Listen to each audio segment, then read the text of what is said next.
Okay, Toby, how are you? How I'm you still feeling? fine. So still fine. I like that. But let me quickly ask this, right? Because I mean, we have a lot of questions from our live audience here. What do you think about shame? I mean, bringing it to the global scale now, Nigeria to be precise. What do you think? How has it impacted us? Do you think that where we are right now is probably, I mean, part of or is as a result of shame? And just tell me what you think about it. So I think the more shame is present in a society, you see that thing that I described about like events, and then you have compensation, avoidance, and capitulation, which is surrender. That's surrender, yeah. Right? Those three things are scaled out on a national level. Right? So the first question, before we even talk about those things, let me first ask, are we a shame-rich country? That's a rhetoric. Everyone should answer that in their mind. And if we are, if what you concluded, what your answer is yes, my next question would be, could that be why? What part of our collectiveness, our collective expression as a country can be likened to compensation or avoidance? Because I know of so many, I think we're at a point now where you see there are certain things that should trigger responses, but doesn't anymore. There are certain things that should flicker the light of humanity in our soul, that should tickle our conscience and get a natural reaction. But we don't respond to those things anymore. I don't want to point to specific events, but I'm sure we all can remember one or two. Yes. You know, so we have learned to avoid because confronting certain things might set us up for even bigger shame. And no one is going to come to our rescue. Could that also be part of the reason why we're very defensive? If we are, I'm not saying. Is that part of the reason why when people call out things that are clearly obvious, before we even pause to reflect, our immediate response is defense and denial. Denial. And the other part is compensation-wise. Maybe many of the things that we think are positive traits, which are not bad, are they compensations? Are they collective compensation? When we call ourselves certain names, I know I'm walking on thin lines, but I'm also being delicate because these conversations have to be had. I agree. And this is not, look, I know, I mean, I'm as Nigerian as they come, right? But the true Nigerians will be willing to have this conversation because it's us that needs to fix us. Yes. We need to have this conversation, and rather than avoiding or compensating or the third category, just surrendering, because a lot of people have just lost hope.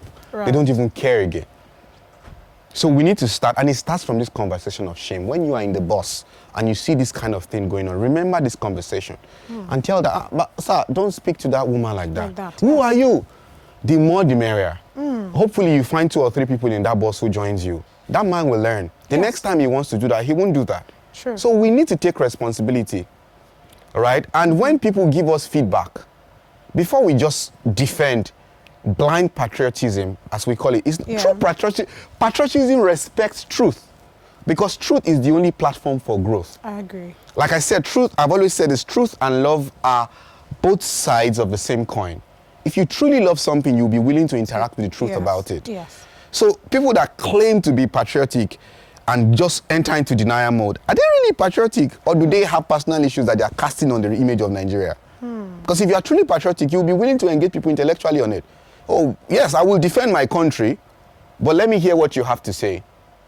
I can accept that and still, I won't deny it. Oh, yes, we are like this, but do you also know that we are incredibly educated? Do you also know that anything we follow through, we get through to the core of it? Yeah. Do you also know that, like, there's so much. So I don't need to deny the negative things. It's true, I understand it's there, but when we're working on it, but we have so much that's good as well. Yeah. And we want you to focus on that. After all, what country on the world does not have that?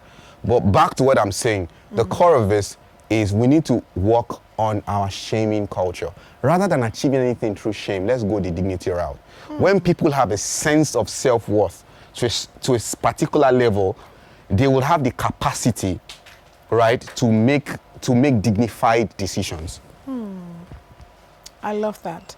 So because of time, right, let's quickly go straight into the religion part. I mean, you've touched on it a bit, but what do you think about religion and the role it's playing? Because, I mean, you would always hear people say that if you don't have probably a biological father, you should have, you know, someone that is close to God, is your godly father, so that way that person is putting you through one or two things. You know, just things like that. Like, somehow we are supposed to look up to them. Yeah. Do you understand what I'm saying? Yeah. So what do you think their role is? And do you think they're actually playing that part well in terms of shame? Now, religion is a whole different conversation, right? The first thing is, I think that religion is the center of religion is control. Right. Now, it's built around spiritual, but there is control. You cannot deny that religion, if you do, you're lying. There's a sense of control to religion. There's a sense of dogma. There's a sense of pervasive thinking. So pervasive thinking is when, you know, you are just plugged into a particular way of thinking, and you are stuck with that regardless of any other introduction of any other piece of, like, any new information. You are not open-minded, as opposed to cognitive thinking, which is like being able to actually rationalize, engage. Now, I believe faith is beautiful. Faith it helps transcendence, right? So I'm not against faith, but the structure that is built around faith, built by humans who are imperfect, needs control to survive. So I would not, and this is not particular to any religion, all religions. All religions, yeah. But that's my opinion. Now, I'm not talking down on faith. No, I hear you, I hear you. I'm talking religion. Now, but I would also have been a part of religion. Like, I grew up in church. I love church. So many things I have today, I learned on that platform. And I still believe that it's a good place to serve and to grow. And it's a good place to express certain things and to learn and to expand your character and your capacity as a person. And more importantly, but it's not the only way to find God, is what I'm saying. Right. You don't need the thief at the cross who was beside Christ. He never went to the temple. Right. Nothing in the Bible recorded that he went to the temple one day in his life. But Christ said, today, I will meet you in paradise.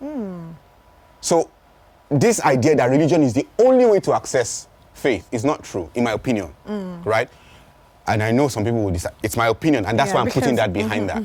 Now, but if we have religious leaders, which I know have been of immense benefit, my problem with religion is it does a lot of good, but it also does a lot of bad, and we refuse to address the bad because of the good it does. And any system that works like that is already flawed, because that bad will continue, and because it's not affecting a lot of people, does not mean it's not intensely affecting that one person that is affected. Right.